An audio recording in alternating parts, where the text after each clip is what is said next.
जय श्री राधे कृष्णा। आप सभी का आपके अपने YouTube चैनल पर स्वागत है।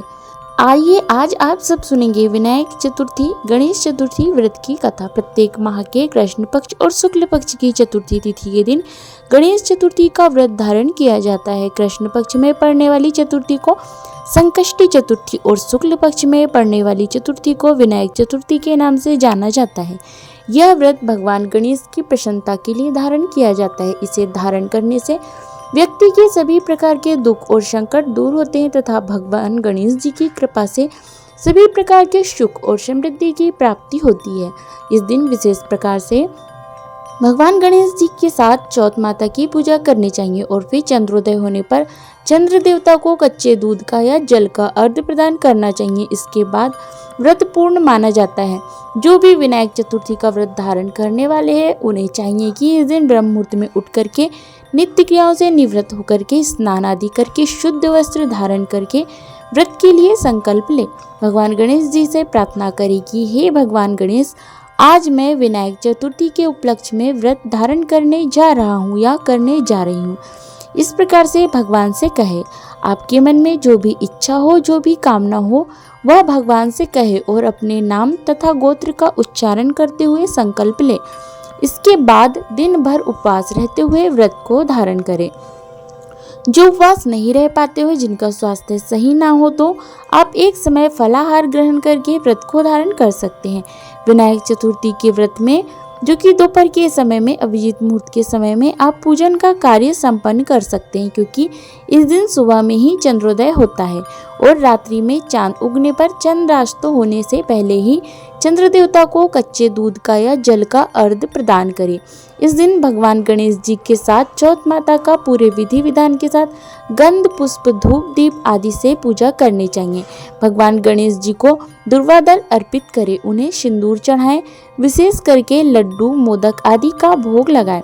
इसी प्रकार से चौथ माता का गंध पुष्प धूप दीप आदि से पूजन करके अनेक प्रकार के नैवेद्य जो भी प्राप्त हो उसका भोग लगाएं। जल से आचमनी करवाएं।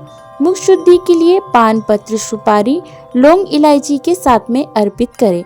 इसके बाद फिर विनायक चतुर्थी व्रत कथा का श्रवण करें। भगवान गणेश जी के स्तोत्र चालीसा आदि का पाठ या श्रवण करें तो बड़ा ही पुण्य फलदायी होगा। व्रती को व्रत के दौरान किसी के ऊपर क्रोध नहीं करना चाहिए। शुद्ध और सात्विकता का पालन करना चाहिए। ब्रह्मचर्य का पालन करना चाहिए।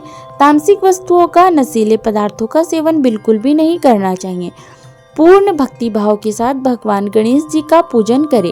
इस दिन जहाँ तक बन सके ओम गंग गणपति नमः या ओम श्री गणेशाय नमः इन मंत्रों का जाप करें तो यह बड़ा ही पुण्य फलदायी होगा।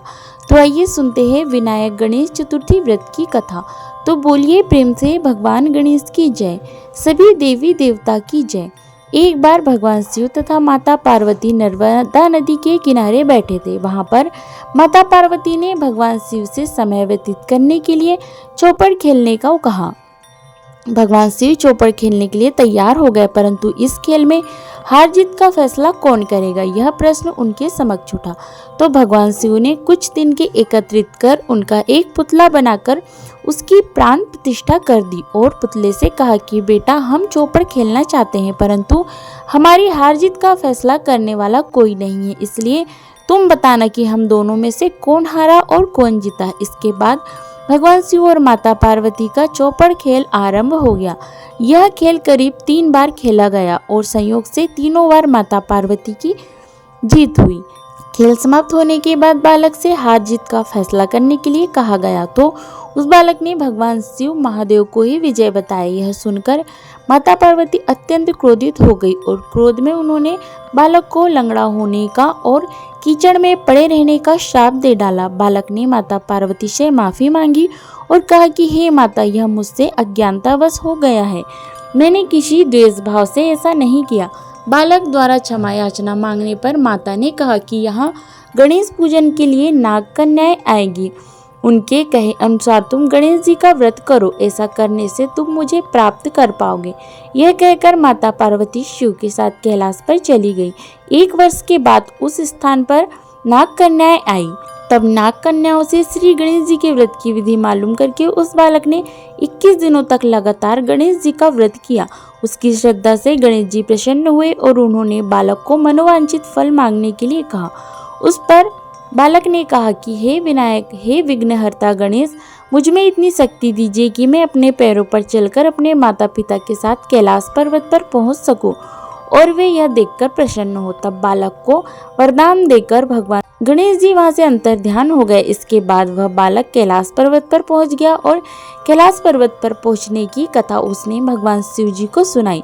चौपड़ खेल वाले दिन से ही माता पार्वती जी भगवान शिव से विमुख हो गई थी। अतः देवी के रुष्ट होने पर भगवान शिव ने भी बालक के बताए अनुसार 21 दिनों तक श्री गणेश जी का व्रत किया और इस व्रत के प्रभाव से माता पार्वती के मन में भगवान शिव के लिए जो नाराजगी थी वह समाप्त हो गई। तब यह व्रत विधि भगवान शंकर ने माता पार्वती को बतलाई। यह सुनकर माता पार्वती के मन में भी अपने पुत्र कार्तिकेय से मिलने की इच्छा जागृत हुई। तब माता पार्वती ने भी 21 दिनों तक गणेश जी का व्रत किया तथा दुर्वा पुष्प और लड्डुओं से गणेश जी की पूजा और अर्चना की। व्रत के 21वें दिन स्वयं कार्तिकेय माता पार्वती से मिलने आ पहुंचे। उस दिन से श्री गणेश जी का यह व्रत समस्त मनोकामनाओं की पूर्ति करने वाला व्रत माना जाने लगा।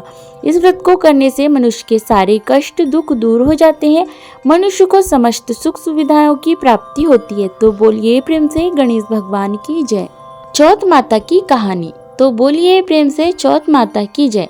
कथा के अनुसार एक नगर में एक बूढ़ी माँ रहती थी। वह अपने बेटी की सलामती के लिए 12 महीनों की चौथ का व्रत किया करती थी। हर चौथ को पंसारी से थोड़ा सा गुड़ और घी लेकर 4 लड्डू बनाती, एक बेटे को दे देती, एक से पूजा करती, एक हथकार के लिए निकालती और एक चांद उगने पर खुद खा लेती। एक बार उसका बेटा ताई से मिलने गया। ताई ने चौथ का व्रत रखा था। ताई से पूछा, माँ तू 12 चौथ करती है? ताई बोली, तेरी माँ तेरी कमाई से तरमाल खाने के लिए 12 चौथ करती है। तू परदेश जाए तो वह एक भी चौथ नहीं करेगी। लड़के को लगा ताई सच कह रही है। घर आकर माँ से कहा कि माँ मैं परदेश जा रहा हूँ, यहाँ तू मेरी कमाई खाने पीने में ही उड़ा देती है। माँ ने समझाकर रोकना चाहा पर बेटा नहीं माना।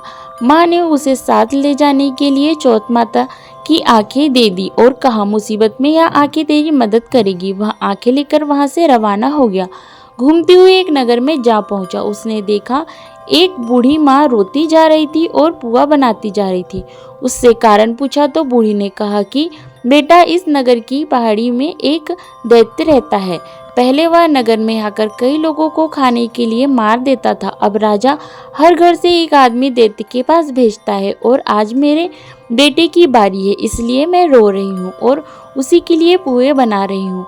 वह बोला, तू पुए मुझे खिला दे, तेरे बेटे की जगह मैं चला जाता हूँ। बूढ़ी माँ ने खीर पुए उसे खिला दिए। खा पीकर वह सो गया। रात को राजा के सैनिक आए तो बूढ़ी माँ ने उसे भेज दिया।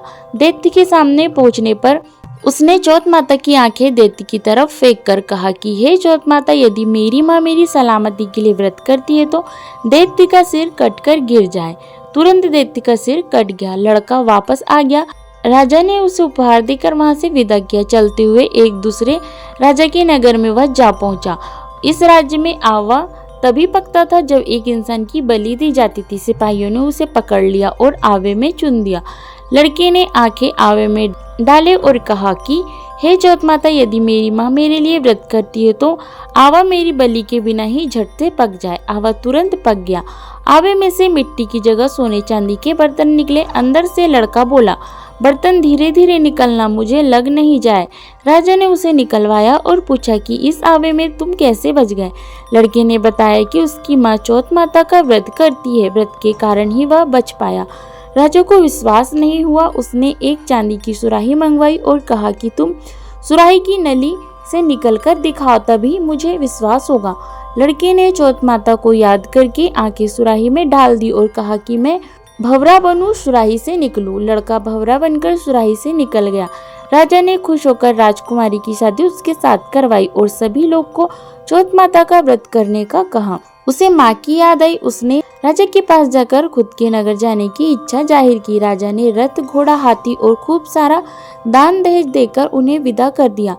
चौथ के दिन अपने नगर पहुंचा। वह अकेला पंसारी के यहाँ माँ का इंतजार करने लगा। सोचा चौथ है तो माँ यहाँ जरूर आएगी। थोड़ी देर बाद लकड़ी टेकती हुई माँ आती दिखाई दी। उसकी माँ की आंखों में जाले आने के कारण दिखना कम हो गया था। लड़के ने जानबूझकर अपना पैर लकड़ी में लगा दिया और कहने लगा कि बल रे पूत काटी, मेरे पैर के लगा दी। माँ ने उसे नहीं पहचाना और कहने लगी, भैया मुझे चाहे कितनी भी गाली दे दो पर मेरे बेटे को कुछ मत कहना। बेटा माँ के चरणों में गिर पड़ा और कहा, माँ मैं तेरा ही बेटा हूँ, मुझे माफ कर दो। माँ ने उसे गले से लगा लिया। नगर के लोग ने विश्वास नहीं किया कि वह उसका ही बेटा है। बूढ़ी माँ ने चौथ माता को याद करके कहा, हे चौथ माता, यदि मैं अपने बेटे के लिए व्रत करती हूँ तो मेरे स्तन से दूध भर जाए और उसकी धार मेरे बेटे के मुंह में गिरे। माँ के स्तन से दूध की धार निकलकर बेटे के मुंह में गिरने लगी। लोग चौथ माता की जय जयकार करने लगे। उस नगर के सभी लोग चौथ माता का व्रत करने लगे। हे चौथ माता, जैसे बूढ़ी माँ और उसके बेटे की सहायता की वैसे हमारी भी करना। कहानी कहने सुनने और हुकारा भरने वाले पर अपनी कृपा बरसाए रखना। तो बोलिए प्रेम से चौथ माता की जय, भगवान गणेश की जय, सभी देवी देवताओं की जय।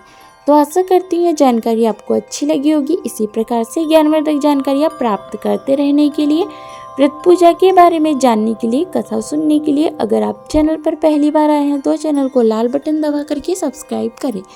साथ में बेल आइकन भी प्रेस करें ताकि हमारे आने वाले वीडियो का नोटिफिकेशन आपको समय पर मिलता रहे। जय श्री राधे कृष्णा। धन्यवाद।